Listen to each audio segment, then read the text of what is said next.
friends will have an opinion. Family's going to have an opinion. Everybody's going to have an opinion, but you got to know your own truth. Mm-hmm. So either do your own work or go into counseling with them. There's no other choice.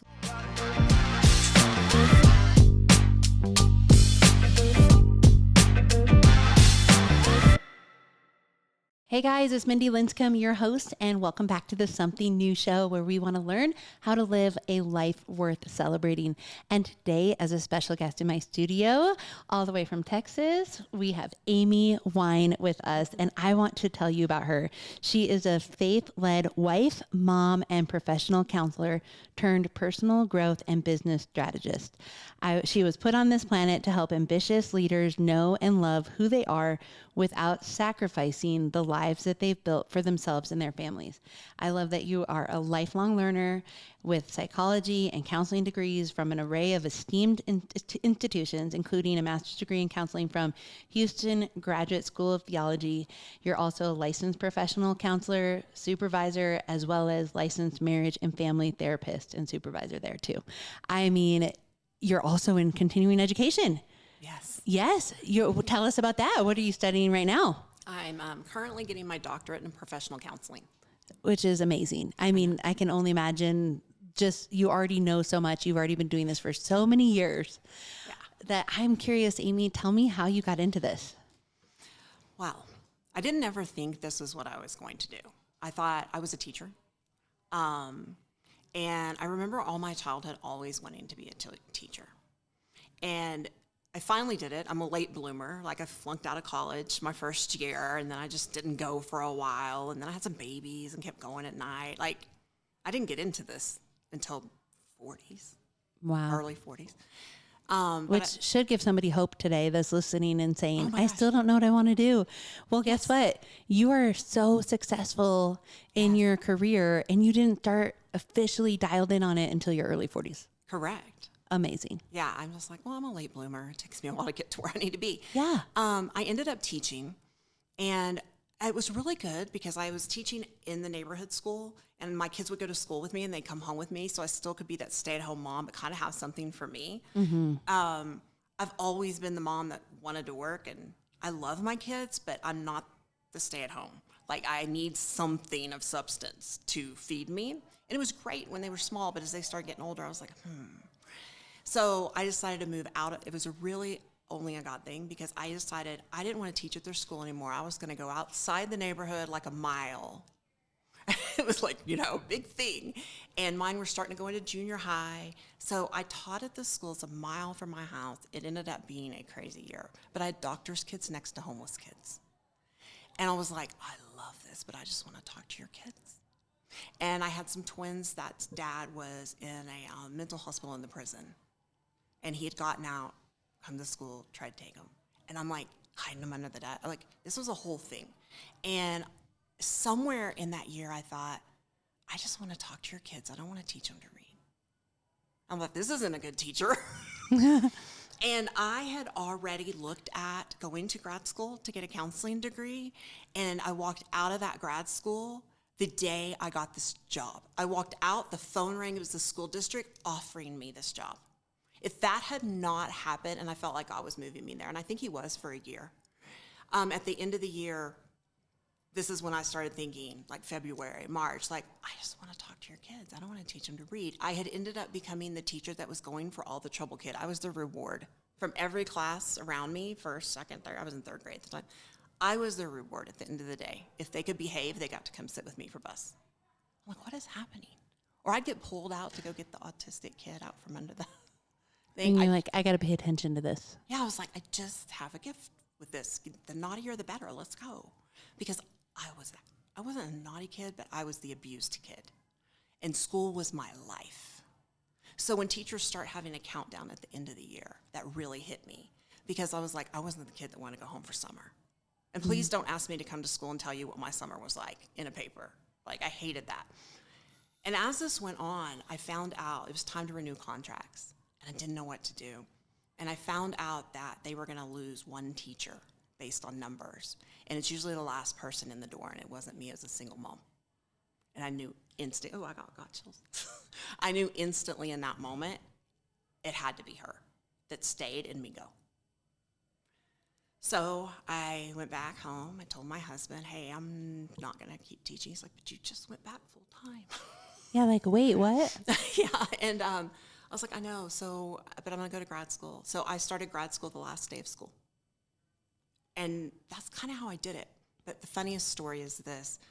Our wedding had been way a long time before, and we never got a wedding video. The videographer just did the, because you're in a wedding studio, so that made me think of that. Yeah. He did the raw footage, but then he kind of, had a little bit too much to drink, and he never finished filming, so he would never give us the video. So I finally got him to give us these VHS tapes of the wedding. I'd never had them transferred to anything. And then for one of our anniversaries, after grad school, I'm counseling, I own my own center, and I decided to do that for my husband. So I got it put on a DVD at the time, right? Yeah. And we watched it, and they asked me a question. They said, if you could be anything, what would it be? And I said, a child psychologist. Wow. And I was like, what? I didn't even have a clue in my 20s. That's what I wanted to do. I would have never said I'd ever said that before. Ever. You totally forgot? Totally forgot. So I started with children, and then I realized if I can get your parents, I don't have to see so many kids. So now I see individual adults and a lot of individuals, but I also see a lot of marriage. Mm-hmm. And then I do business coaching. Yeah, I mean, and I was thinking the types of clients are quite a range, right? Yeah. Like you have your local, normal families in your neighborhood and everything else, but to my knowledge, you also are really kind of specialized in high performance people, yes. Professional athletes, professional, just high level CEOs. And, how did that even start to come about? Yeah. And I'll tell you, well, it came about because I sold my counseling center December 2022. So I only see a small amount of clients now. And it's not your once a week. That drove me crazy. Like, okay, we're going to see you 45 minutes once a week, and then all of a sudden we're done, and you don't get to see me again, but life's going to happen tomorrow night or when you leave here. So what happens? And I ended up seeing a professional athlete on the Houston Texans, child. And they had been referred for the child. I wasn't even seeing children's. I took them. And then that blossomed into people being referred to me. But they realized with these high achievers, whether it's an athlete, an entrepreneur, or a CEO, that elite achievers are a little bit different. Once a week isn't going to work for them. They need more of a high touch, especially in a crisis. They don't have time. They want it as fast as they can get it. They will do the work, and let's go. So I kind of changed and tested a model with a couple of football players and their families, and I've almost always started in a relationship. And what ended up happening was the transformation came so much faster for them. Really? Yeah. So we did the once a week, but we would do intensives where I would go to them or they would come to me, and it would be 5 hours a day and maybe 3 days in a row. They have access to me via Voxer app during the week outside of our normal sessions, and we started seeing healing and transformation faster. So now that's just what I've leaned into. So I go into their marriage usually. It's referral only. I haven't had time to update my website. I need to. And then it usually turns into some individual work, because if you haven't done your individual, you really can't work on your marriage as much either, right? We can put a Band-Aid on it. Until you've dealt with your junk, you can't. So we'll go to individual. And if they own a business, I've ended up in probably about 70% of my clients' businesses. I love it. Because you have learned how to scale a business. I've scaled and sold 2 businesses now. Wow. Yeah. Well, that's really cool, because it's kind of like 2 for 1. It's like, hey, I found one person that can help me with both business and my relationships, yes. Which relationships totally bleed into your business. Oh my gosh, yes. And, I even think about partner, like my husband and I, partner business owners when you work with your spouse and run a business. I mean, that's a whole nother layer. It's a whole nother layer. And I'll tell you, my doctoral work is totally on the entrepreneur marriage. And like, what happens when marriage and work collide for that entrepreneur? Because I've studied thousands and thousands of hours under some of the top marriage researchers. I know what they're saying, but I also know that an entrepreneur or an elite performer, They have to have that with a twist. You can go to a marriage retreat, or an entrepreneur can go to a marriage retreat, or they can go to counseling. But if that counselor or that retreat isn't geared towards an entrepreneurial lifestyle and the things that they go through with, I mean, you own your own business. Sometimes you get calls and it interrupts stuff. As much as you don't want it to, and your family's your first priority, sometimes stuff just happens. But what happens when your spouse doesn't understand that, right? Creates that friction. They need a different layer of marriage help because and if the spouse is involved in the business, that's a whole nother layer in it, right? I can tell you one tip. Does most of your audience have spouses in their business? I mean, no? I would say a lot of them are Or starting out their trying to. business, trying to figure out how they can get their spouse in the business, or career oriented and both spouses are working. Absolutely. What I have found in either way, if they're coming into the business, there is one thing that makes the difference between entrepreneurs that work together and make it and those that don't. One thing. What is it? They have to be in their own lane. So, and that works too if they are a entrepreneur and their spouse is also working. They've got to find their lanes at home. That doesn't mean there's not crossover and one's helping the other. We aren't looking for 50-50 here. Sometimes it's 90-10, as long as that season doesn't last a long time. But then you've got to flip it, right? But you have to have one person responsible for certain things in the home. And really clearly define those roles. Clearly define those roles. And then when we got to redefine them and something's not working, great, let's do that. But if they come into the business or the other way, if they have them clearly define what their role is, that usually works.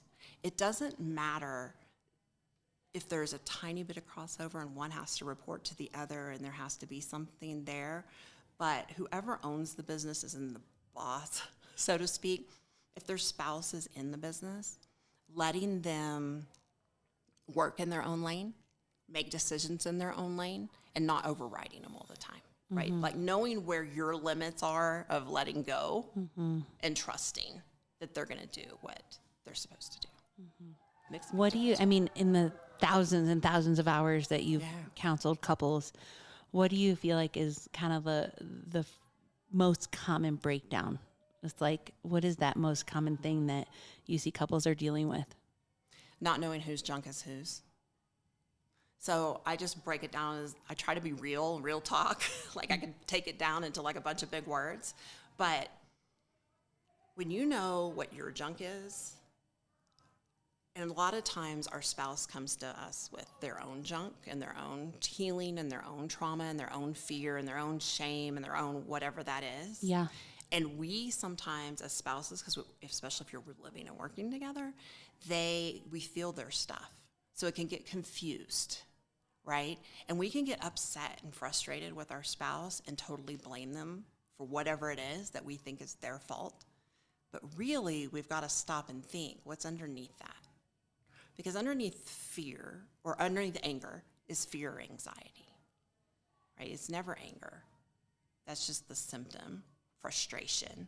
It's usually tied to a fear underneath there. So what if we did that? What is the fear within us that's making us mad? Most of the time, if you can separate your junk from their junk, and you know yourself well enough to say, okay, that was a trigger for me based on something that's happened before, and I took it out on them, that changes everything. But just kind of knowing that difference of whose is what. Yeah, and how do you get there? Did you, like, are there questions that you need to be asking yourself? Or I'm just thinking, like, how do you distinguish, is that theirs or mine? Right. So a lot of it is you have to do self-work. So in marriage counseling, I will start with the couple that usually comes to me for that because we need a quick win, right? We got to get you talking together. We got to get you back to where you need to be. And honestly, people don't usually come to me until there's a crisis. I love it when somebody comes to me and they're like, we're doing okay, but we think we could be better. And like, we're here for maintenance. And I'm like, yes, this is a couple that's going to make Well, Jordan, actually, his approach on counseling is if we get oil changes on our car to keep it healthy, why wouldn't we do maintenance on our marriage? On our marriage. So what happens in marriage is we get so involved and we know it's our spouse's fault. And then your spouse knows it's your fault, right? Like we can point out each other's faults and you may be 100% correct, right? Like you may be 100% accurate that they need to change this thing. However, it never works to tell them that. But how much of it, you have to back up a little bit and do the work. So when I work with a couple, we'll start out in marriage, but then we do individual sessions as well. I require them with me because I want to know what your story is. So part of it is learning to tell your own story. If you're angry, I'm trying to think of a good example. Okay, so I'm going to throw a old client story in here. We'll just keep it confidential. Spouse is an entrepreneur, like $50 million a year business, busy, busy, busy. She stays at home, but she used to work with him. That's how they met, right? She stays home with the child, a couple children now, and he started losing that loving feeling because he felt like she was no longer interested in higher level thinking things, such as him, right? And you might think, well, that's kind of narcissistic, right? Or kind of whatever. But you got to think about the story. Like, where did that come from? Well, his story is they met at work. So when they met and then they fell in love, they were always talking about business. And when she changed and came into the home, somewhere along the way, her world changed. Now she's about the PTA and playing tennis and making friends with her kids' parents because she feels like that's important to do so that the child can get introduced. And he kind of had forgotten that her world has changed. It's not that she all of a sudden is dumb, right? Which I think was the quote. And it wasn't that. It's just her world's different. So that was his junk. It had nothing to do with her. There's nothing she could do to change it. She just wasn't interested. She would listen to him about his work or complain. She wasn't interested in getting the nitty-gritty anymore. She just wanted to spend time with him and their kid. So the narrative had changed in his head. Yes. Yeah. And all we had to do is start telling the story. Okay, well, let's find out why that is. And she had no idea he was feeling like this, but she knew he was withdrawn. As soon as we flipped that script with him and we had him start appreciating what she was bringing, like, do you want her to work or do you want her to stay home with your kid? Well, no, I want her to stay home. Well, you don't get both. It's not that she's grown out of this. You're just in a different season, right? So you have to appreciate the season that you're in. And then once that happened, he started connecting and she thinks everything's great again, right? So it's telling your story. Like, why am I feeling this way about this subject in my marriage? What are some communication tips you have? Because I imagine most couples, there's somebody that's like very, I'm going to tell you all my feelings. Yes. And then maybe somebody else does fewer with words. Mm-hmm. So, and maybe it's a combination, right? Maybe I've even met couples where both don't really share a bunch. Yeah. So curious to what are some communication tips you have for just maybe creating a good rhythm for those check-ins so that you don't get so far distanced where you one day look up and be like, wow, this isn't even the same person. Yeah. But if you can stay kind of, I would say, connected in some way, smaller, easier, shorter conversations. What are some tips? Yeah, I'm a firm believer in small things often in your marriage. People think that they have to have these big grand gestures to be romantic or to bring your spouse and feel a connection, but really it's not. It's in the day-to-day small things. It's in the doing the dishes when your spouse didn't ask you to, right? It's in getting the car washed because you know it's their favorite even though you hate it, and then saying like, hey, babe, I got your car washed and filled it with gas for you today. Like, it's the small things that make a difference, but it's also telling them that you did it for them.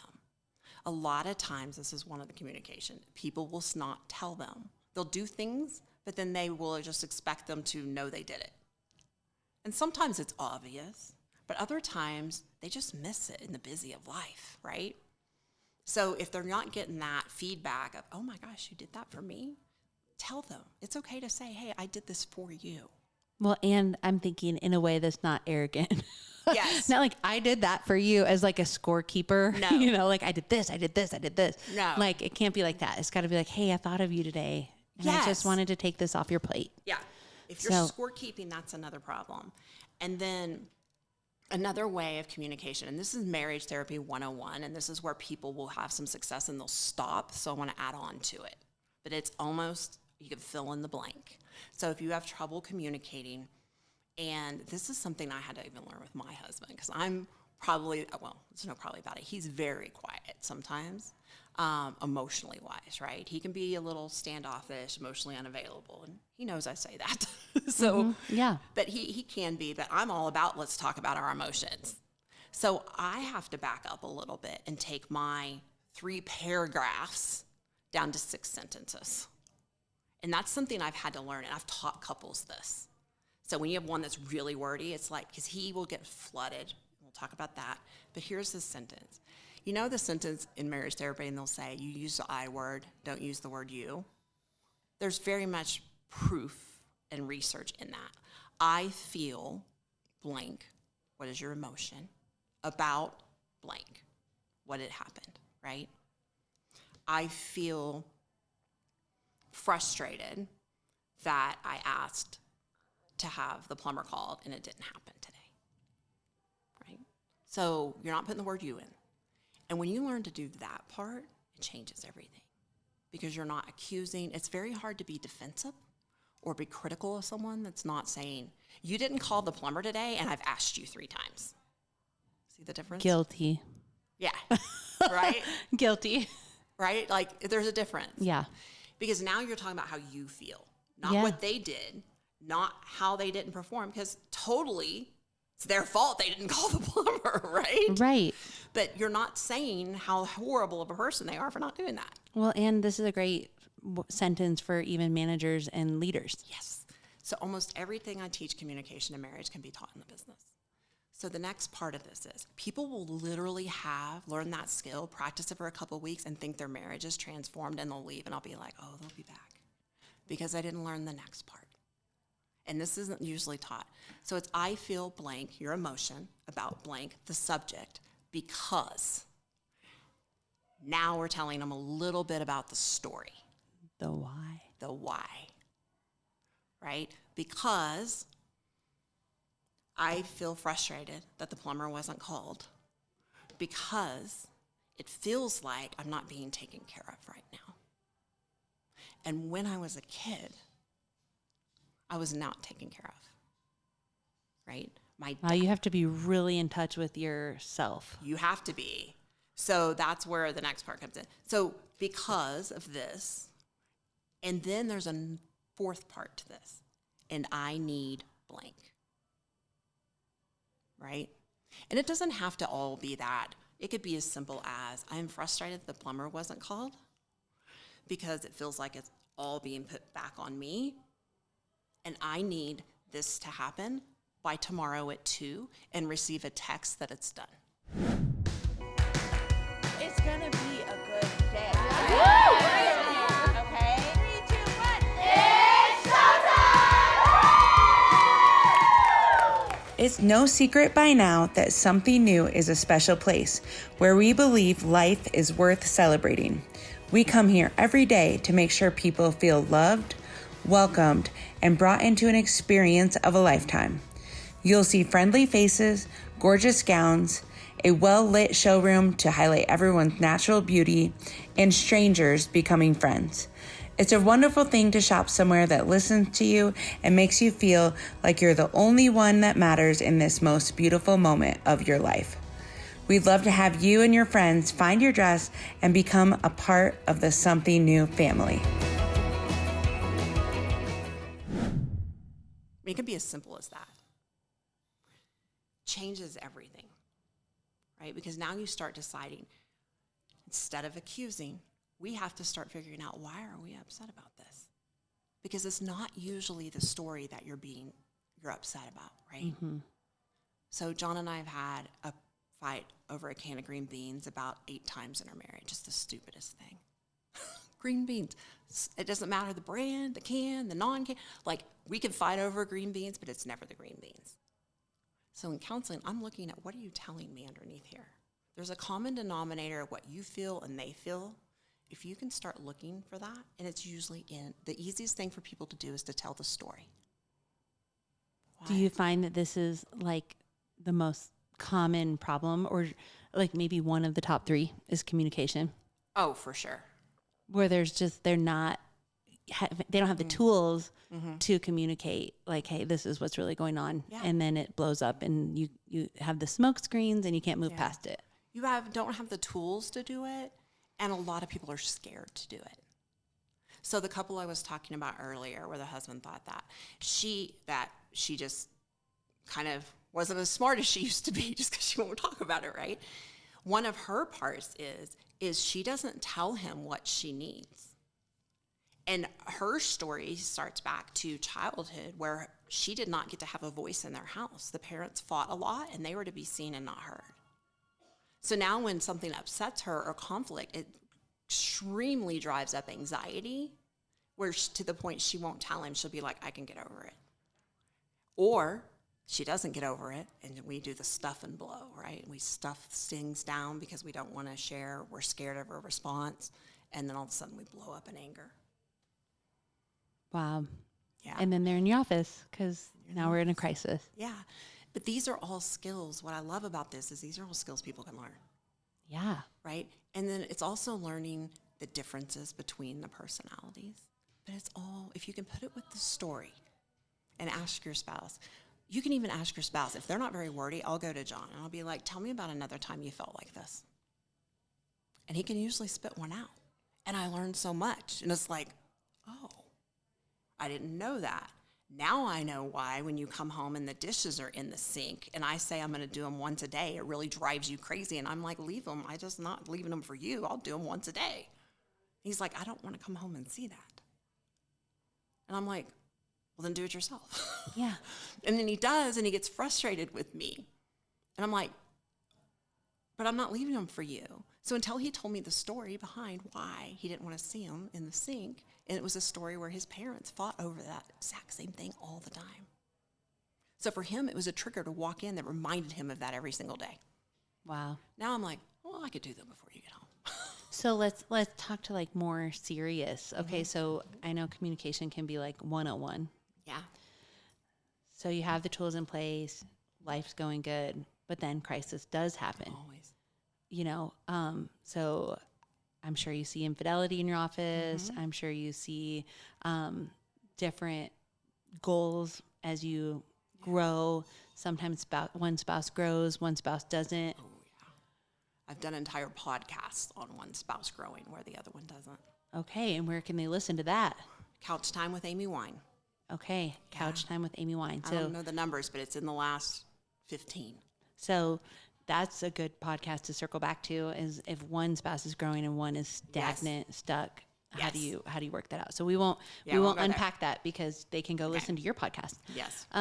But let's say a crisis does happen and there's maybe not the same desire to stay together. Like what would be if someone's listening today and they're in crisis, what would you say? Do these 3 things to start. To start the conversation? Yeah. About leaving or about just where are we? Because where are we? Because either a spouse cheated on them or maybe, they lost their business, or I have friends whose children have died, all of those types of crisis. If they're in crisis right now, what would be like, what do we reach out to? Okay. What's the life raft that we're trying to reach for? So I've counseled people in all 3 of those situations, like a lot of them, sadly, and especially when they lose a child. It's so... I'm just going to push the microphone closer to you. Sorry. You're good. I talk with my hands. I know. I just want to hear you. Okay. So you have done all of those. I mean, I imagine even more.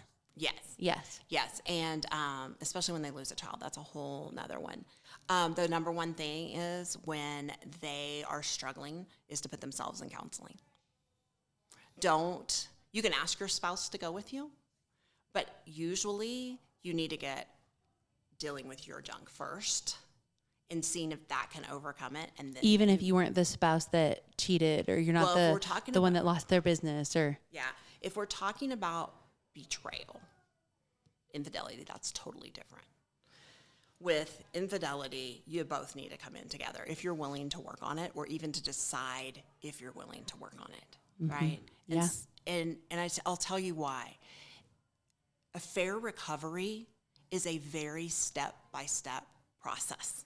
It's the only process in counseling that I know I'm going to go A, B, C, D, E, F, G, H. And you make it to H, you're going to be good. Most people get to about E, and they can't handle it. And that's where we get stuck. Well, you have broken trust, and You've got broken trust. So when you come in to that, like, there's certain people that want more information than not. So we've got to settle, where is that, right? I would say infidelity is probably the number one thing that you cannot solve on your own. But you got to find a really good counselor that knows it and ask them, what is your process? And I'm going to tell you, because while there's nuances to each step of the process based on that person's story, the process is the same. And if you don't have a counselor that knows that, you're going to be spinning your wheels, and it can make you worse before you get better. The other thing in infidelity is, do not go to a counselor if there's still a third party in the relationship. It's one of the first questions I ask. I'll see people together, I'll see them individually, and I'll ask the person that was the betrayer, that had the infidelity, is that person still around? And then and if they're not, how much of our emotions are still tied up there? Because if you work on a marriage after an affair, and you do the work together, and the second part is, you can't lie anymore. Some people need to know more than the next person, but if they need to know it, you've got to tell them, and don't lie. Because it will eventually come out, and you may not want to hurt them, but let's talk about what those things might be and how we can do that. Because if they ask the question, you have to tell them. Because if you work on this marriage and they find out 6 months, a year, 5 years from now, you're worse than when you started. it's again back to that trust, right? It's back to the trust. And then the biggest part where everybody struggles with infidelity is, there is a part of it where you have to be an open book. But I caution it's stalking. Because when you're wanting to read their emails and their texts and know where they're going and their phone, I get that for a period of time. The person that did the betraying has to be that open book 100% of the time. If they're not, and the first time they get frustrated with it, they start back at square one. That's where most people struggle. So maybe Life Raft is, make sure both of you are in it. Most of you have to be in it. And then get professional help. Yeah. And a counselor can help you decide that. Because a lot of people will come into that counseling and be like, I'm out. Like, I don't even know why I'm here. They're making me come. I don't want to be here. And that's not necessarily true once you go through everything, right? You don't know what it's going to be like until you're in that situation. I think friends will have an opinion. Family's going to have an opinion. Everybody's going to have an opinion. But you got to know your own truth. So either do your own work or go into counseling with them. There's no other choice, really. Because both of you got there, right? So what if the crisis is, we've grown apart? Maybe not the podcast episode where one's grown and one hasn't. It's just more of a, we're in a different season. We don't have the same interest in each other anymore. Life Raft. Yeah. What do they do? Reach up. Okay. So I just had this question actually in my email box. Oh my goodness. I started doing this Ask Amy, where I just get in my car and answer all the questions people ask me. So now I'm getting more people emailing me. So this guy's question was this. He said, I'm in my 50s. I'm newly retired, kids empty nesting, and I feel like my wife and I don't know each other anymore. What do I do? And I was like, okay. So, at first I'm like, okay, well, tell me the story about a time when you were connected. Like, tell me how you met. Like, let's go back there and think about that for a second. Because you want to give them a little bit of hope that there's a reason they're still together, right? Yeah, like there was something at first that attracted you to that person. Right. And people do grow apart in seasons, right? And, when you can get through that season and figure out how to come back together. So the second thing I would do is tell them, date nights are fine unless you don't know what to do with them. Like, I'm kind of anti-date night unless you have some questions. And you can do this so easy. You can Google connecting questions for date night with my spouse. Questions to reconnect with my spouse when I feel like they don't know me. Like I have, I think, 100 questions on my website you can download. But there's also a game, and I love this game for kids, adults, couples. It's called the Ungame, UN game, Ungame, and it's on Amazon. It's like a little box of cards, and they have them for, I used them, teenagers. Oh my gosh, put them on your dinner table, kids. You get everybody talking. Love it. So there's one for couples. You get your spouse, you go out on a date, and you play this silly game. Just get to know each other again. Right. They get a stack of questions. You get a stack of questions. You have to start small. So you actually start back at what, like have you ever heard Dr. John Gottman? Mm-mm. So he's one of the most known, renowned researchers in marriage. Like he actually has what they call the Love House in Seattle, where they would put couples in there and study them for days. And he can tell you in the first 10 minutes of meeting a couple with about 89% accuracy whether they're going to stay together or not. I'm not that good, but I've studied under him about 2,000 hours. And one of his things is when you're starting to get to know each other again, you've got to start back at the bottom of the house. And that's your love maps, right? You got to reconnect with each other. And it's as simple as playing a little getting to know you game like you would do when you're dating. Laugh again. Right? Yeah, I was just thinking about maybe doing something for leisure instead of for practical, because so much of marriage is hard and it's routine and it's doing the daily grind because you have kids, you have jobs, all the things. But when you were dating, you did things leisurely. Yeah. You know, for fun. For fun. You played. Yes. And so the absence of play, I think, just makes it more of a grind. Absolutely. And I mean, I'm just, as I'm sitting here listening to you going like, yeah, I could see how you just need to connect over play again. Yeah. And you get in that, well, this is what we do. We come home and we eat and we feed the dog and we do some chores and we sit on the couch. But I'm going to tell you what, you can be sitting next to your spouse on the couch and still feel like you're alone. Mm-hmm. So you have to break the mold, so to speak, the everyday monotony of what we get in those things of doing. If you want to change your marriage and you want to reconnect with them, you have to do something different. So it's play. It's going, hey, there's a great botanical garden. I would like to go there this week, and would you like to go with me? And I'm going to tell you what, if they say no, go anyway. Go anyway. By yourself. Yes. Because that spouse who's resistant to reconnecting and play will start to see you step out and doing some different things. And most of the time, they'll start coming along with them because they're curious about it. Very cool. Mm-hmm. So those are things. And then after love maps, regaining play, it's communication, how to repair. It's fighting fair, how to repair a fight, and learning how to repair after an argument. And then like common goals, even if we're not having the same goals in life or whatever, like our commonalities between us, like our values in alignment. And then we just keep going up the house. But let me tell you this, trust is the walls of the house. You do not have trust in your relationship until you've built the foundation of it. So people think, oh, I can't trust you, so we have nothing. It's not true. You don't get to trust until you build your foundation. You just got to start over. Mm-hmm. Yeah. And of some people, you know, a lot of people get divorced in that age of disconnect, right? When it was absolutely repairable. When it's absolutely repairable. Absolutely. And I think there's so much on the table to lose. Yes.